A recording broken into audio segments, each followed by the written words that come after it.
In search of a Tim Hortons. You think you remember your dad?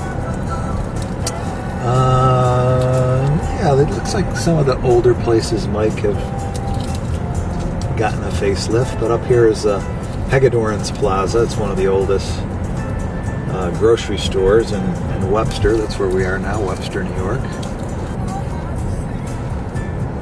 There's a Wendy's.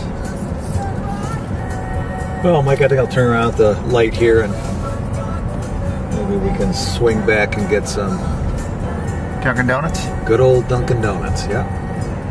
I think Tim Hortons are a little far and fewer down in Rochester. In Rochester, yeah, not as popular as they are in Buffalo.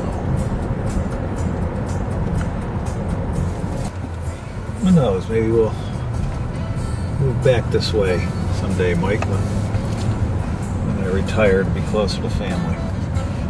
Something about being closer to family.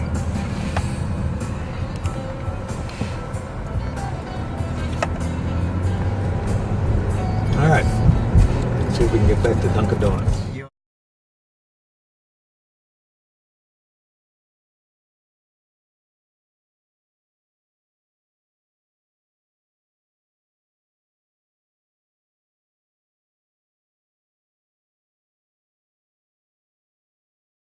It was a rather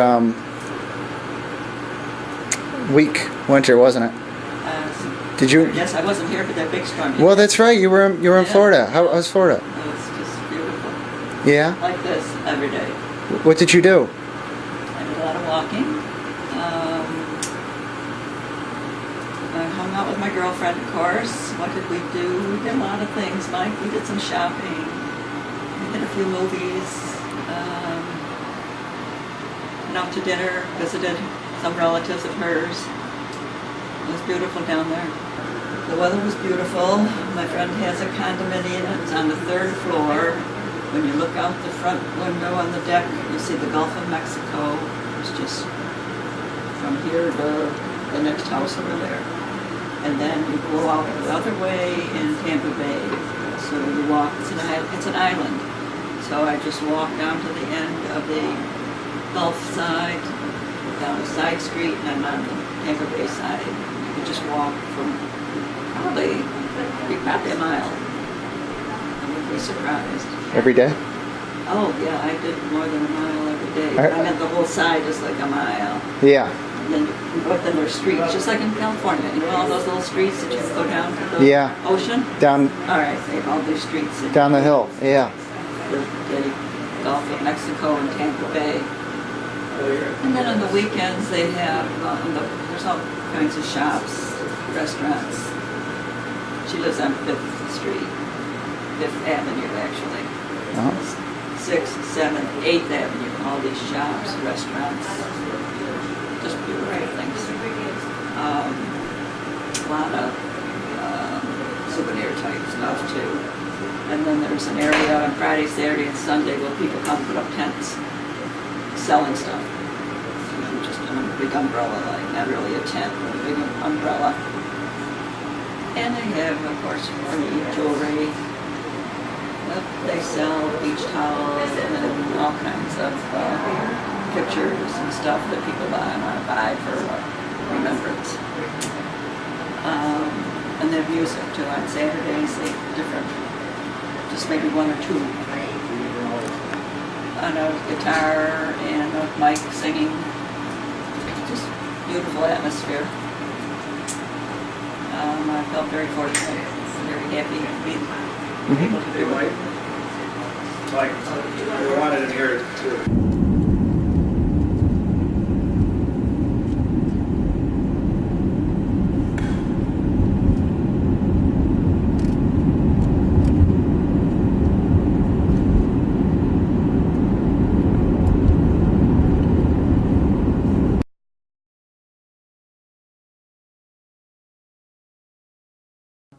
First year that we lived here, we were almost every weekend we were driving to Rochester. Yeah, I remember. But you know, as your cousins started getting older and you guys started getting older and everybody had their activities and things were going on the weekends, it got less and less, to the point that we probably go, as a family, we probably go as a family maybe 3 or 4 times a year. Now, somewhat, your father and I might go in for, by ourselves, for various things, just to have dinner or whatever. But it's definitely gotten to be less. In fact, I considering how much we used to drive in order to come home, we would go to Canandaigua Lake every year for 10 years from Rochester, or from Leesburg. We would drive, and it took us 8 or 9 hours, between all the stops that we had to make with little kids to go up there. But now, just that hour and a half from here to out to where your family lives, I hate that drive. I hate it. It seems so long and boring. I'm so spoiled now because in DC, anywhere you wanted to go, you always had to consider the traffic.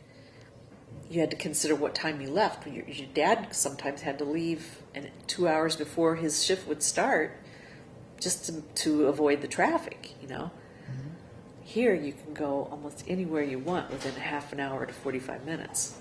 There's a lot of good things about having moved around like I did through the years. I met a lot of different people and lived in a lot of different places and had different experiences because of it. But the one thing that I always felt a little bit envious of was when I met people that had lived in the same area their whole life, or people who had lived, whose families had lived in the same area for generations, was that sense of roots. That community feeling that that you could point to somebody and say, well, my parents have been going to this church, or my grandparents used to go to this church, or my great-grandparents, went to this high school, or, whatever. It was, I never had that growing up, and I missed it, and I hope that you guys would have that in your life. And I think by us being here for 16 years, that was somewhat accomplished, because you were in 3rd grade when we moved here, and Meg was in kindergarten. And you both have had friends, that you met at that point, and are still friends with them today, good friends with them. So I'm happy about that, and I think you guys have a sense of Buffalo as being, your hometown. I really can't look back at any place and say that's my hometown per se. Not even having lived 10 years in Ohio, I have no association with that area any longer. Not for a long time. Yeah, good. This guy here's still got to be cooked a little bit. Yeah. Why do you poke them like that? Just to see if they're done. This one is a little hard to touch, so it's been cooked. This guy here is softer, so he's going to require a little more time. So I put him in the middle of the grill. That's where most of the heat is, and he'll cook up. So you get the internal temperature up to about 160 degrees. How did Grandpa like his food? He loved it cooked. Yeah. But he would get the fire so hot, he knew exactly how long he had to cook the meat.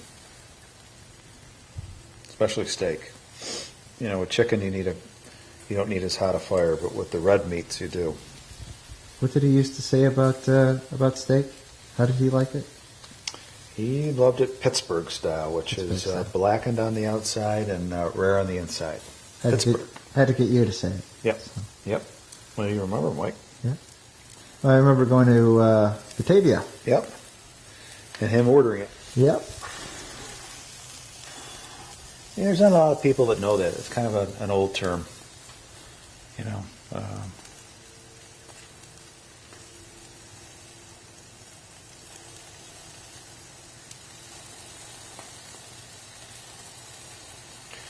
And your grandpa's not around anymore. He passed away a couple years ago, so Right. there's a few things you can do to remember your parents. Of course, my mother's still around, but I guess this is one thing you can do to remember your dad about.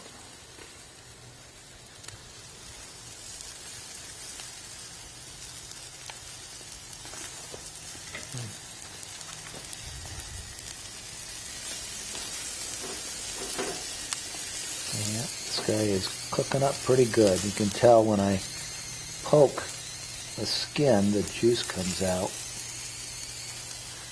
And that's a good sign, because that means that juice is cooking that meat on the inside of the casing of the sausage. Yeah, I bet you your viewing audience is Getting hungry? getting hungry watching me do this. It's about lunchtime. Yeah. Okay. Well, I guess it depends on where you are and who you are. But the initial screening is going to be about lunchtime. Okay. Opening night. Cool.